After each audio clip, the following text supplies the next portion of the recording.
जय श्री राम दोस्तों, क्या आपने कभी सोचा है कि जो ट्रक ड्राइवर रात को सुनसान हाईवे पर चलता है, क्या वो सड़क सिर्फ उसे ही देखता है या कोई और भी उसके साथ दौड़ता है। आज मैं आपको सुनाने वाला हूँ एक सच्ची आफाबीत, एक ऐसे ट्रक ड्राइवर की जिसने मौत को सामने से आते हुए देखा था। मेरा नाम शंकर यादव, उम्र 44 साल। मैं 20 सालों से ट्रक चलाता हूँ। उत्तर प्रदेश से लेकर आसाम तक के रूट मेरे अनुभव में है। दिसंबर की रात थी। उस रात ठंड बहुत तेज थी। मैं हरिद्वार से कोलकाता के लिए निकल रहा था। मेरे ट्रक में सीमेंट की बोरियां लदी हुई थी। शाम के 7 बजे तक मेरा ट्रक एनएच पर आ चुका था। सफर लंबा था, लेकिन मुझे इस रोड की आदत थी। खामोशी, ठंडी हवा, दूर दूर तक झाड़ियां और जंगल, और बीच बीच में टूटे फूटे ढाबे। लेकिन उस रात हवा में एक अजीब सा बोझ था, जैसे रास्ता खुद किसी अनहोनी के लिए तैयार होकर बैठा हो। रात के लगभग 10 बजे मैं एक छोटे से ढाबे पर रुका। उस ढाबे का नाम था मलिक ढाबा। ढाबा लगभग सुनसान था। मैंने एक चाय मंगाई, लेकिन ढाबे वाला मुझे लगातार देख रहा था। अचानक उसने पूछा, भाई किधर जा रहे हो? मैंने कहा, कोलकाता। वो चुप हो गया और उसके चेहरे पर डर उतर आया। वो धीरे से बोला, साहब आगे रात में मत जाइए, ये इलाका ठीक नहीं है। मैं हंस पड़ा और बोला, अरे भाई 20 सालों से मैं ट्रक चला रहा हूँ, सब ठीक है। लेकिन ढाबे वाले ने मुझे सिर्फ इतना कहा, अगर कुछ दिखे तो ट्रक मत रोकना, ना आवाज देना, ना पीछे देखना। उसके बाद हवा में जैसे तैर गए। मेरे अंदर एक झुरझुर सी उठी, पर मैंने उसे मजाक समझ लिया। ढाबा पार करते ही हाईवे बिल्कुल खाली हो गया। दूर तक कोई हेडलाइट नहीं, कहीं कोई वाहन नहीं। थोड़ी देर बाद मुझे लगा कि ट्रक के पीछे कोई चल रहा हो। मेरे सीट के पीछे लटका हुआ लोहे का चेन अपने आप हिल रहा था। सबसे अजीब बात यह थी कि ट्रक के अंदर हवा नहीं थी। मैंने सोचा शायद मैं थक गया हूं, पर तभी मैंने रियर व्यू मिरर में देखा।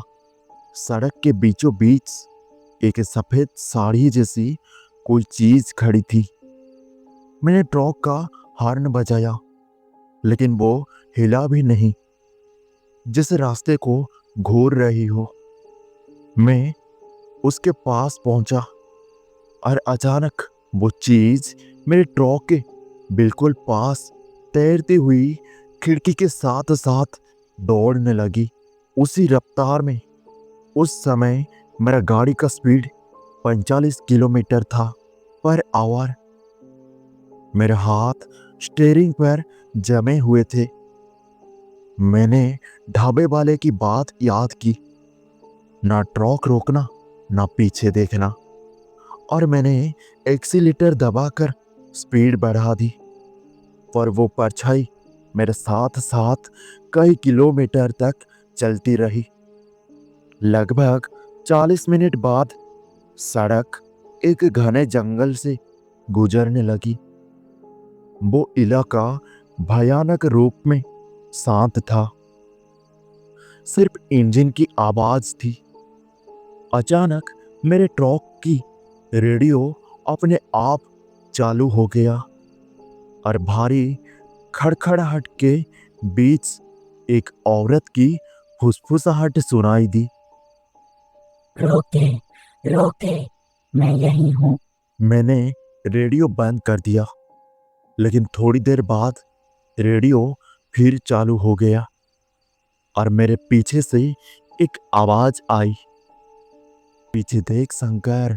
मेरे सांसें थम गई और मैं बोला, किसने मेरा नाम लिया?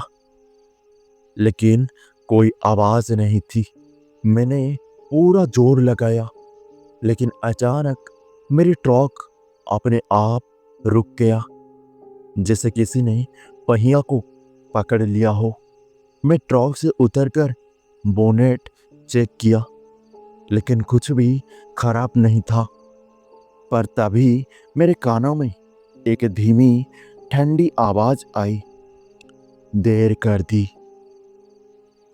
मेरे सामने कोई नहीं था, लेकिन हवा जमा देने वाली थी। मैं तेजी से ट्रक में वापस बैठ गया और इग्निशन घुमाया और ट्रक एक जोर की झटके से स्टार्ट हो गया, जैसे किसी ने धक्का दिया हो। मैं कुछ दूर जाने के बाद मेरे आगे एक टूटा हुआ पुल था, जो कि हादसों के लिए बदनाम था। जैसे ही मैं पुल के बीच पहुंचा, एक लड़की की रोने की आवाज सुनाई दी और फिर अचानक वो सफेद साड़ी वाली आकृति फिर दिखाई दी। इस बार ठीक ट्रक के सामने खड़ी थी। मैंने ब्रेक मारा, पर ट्रक नहीं रुकी और वो आकृति मेरे अंदर समा गया। ट्रक के केबिन में तेज बदबू फैल गई, जैसे सड़ी हुई लाश की हो, और मेरी गर्दन अपने आप पीछे मुड़ने लगी। लेकिन तभी मुझे ढाबे वाले की बात याद आई, पीछे मत देखना। मैंने आंखें कसकर बंद कर ली और मेरे पीछे से एक स्पष्ट आवाज आई, शंकर, इतने साल चला लिया, बस आज की रात तेरी आखिरी है। पीछे देख, मैं यही हूँ। मैं रोने लगा था, लेकिन पीछे नहीं देखा। ट्रक अचानक तेज रफ्तार से खुद चलने लगा, जैसे कोई और चला रहा हो, और मेरी हथेलियां पसीने में डूबी थी। मेरे दिल तेज धड़क रहा था, पर मैं पीछे नहीं देखा। करीब आधे घंटे बाद सड़क खुली और एक रोशनी दिखाई दी, और मेरे आगे एक चौकीदार खड़े थे और मेरी ट्रक एकदम से सामान्य हो गया। मैं ट्रक से उतरा और चौकीदार ने मुझे देखकर कहा, तुम जिंदा कैसे? 10 साल से हर ट्रक ड्राइवर को वही औरत रोकती है। मैं घबरा गया और पूछा, कौन औरत? चौकीदार ने बोला, 10 साल पहले इसी पुल पर एक औरत और उसका बच्चा ट्रक के सामने कुचल गए थे। हर रात वो ट्रक ड्राइवर को पीछे देखने को कहती है, और जो देख लेता है वो कभी वापस नहीं लौटता। मैं कांप गया। चौकीदार ने हाथ जोड़े और बोले, तुम बच गए क्योंकि तुमने पीछे नहीं देखा।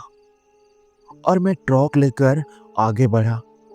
अब सुबह 4 बजे थे, लेकिन जैसे ही मैं कोलकाता के पास पहुंचा, एक बार फिर वही आवाज आई, बहुत धीमी, मैं फिर मिलूंगी। मेरे रूह जम गई। आज उस रात को 6 साल बीत चुका है। आज 6 साल बाद भी मैं उस रात को नहीं भूल पाया। मैं अभी भी ट्रक चलाता हूँ, लेकिन कभी अकेले आधी रात नहीं निकलता हूँ, क्योंकि मुझे पता है वो अभी भी कहीं उसी हाईवे पर है और किसी नए ड्राइवर को पीछे देखने का इंतजार कर रही है। दोस्तों, अगर आपको ये कहानी पसंद आई हो तो याद रखिए, हर हाईवे की अपने एक अधूरी कहानी होती है और हर परछाई सिर्फ परछाई नहीं होती।